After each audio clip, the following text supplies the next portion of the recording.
I'm looking for him. That's what happened. We was at the little church in Lincoln Park, right? I met up with my It's here.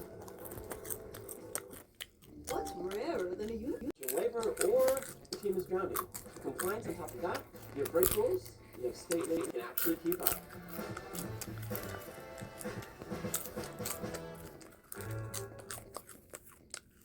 What Jackson just shared is later confirmed via security footage. However, the following parts appear to happen once his and his ex's vehicle were flipped out of sight, and rely on his spoken statement. just telling me, sitting there, I'm like, man, if y'all ain't trying to get out of the car, honestly, y'all gonna follow me out of this pot. You're tired.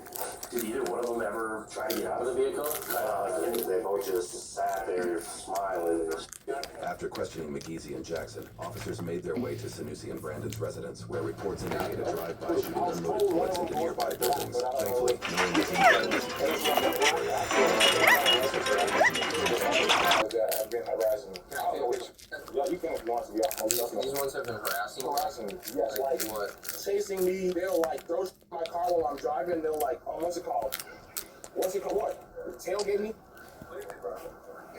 That black Acura. That's the main person who talk to me. What kind of car did you come in? Because I know it's a black car. It's an Acura, you know what it is. Who's this? That is my roommate.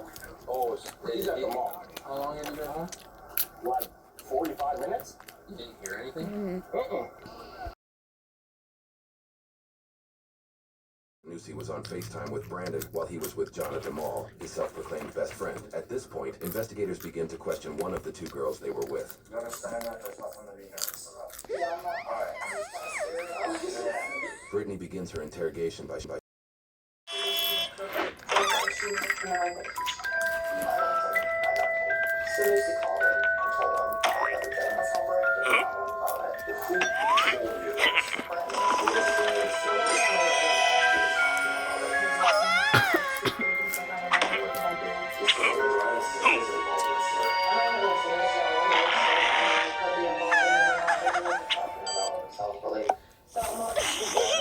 So that he was not in the vehicle? Yeah.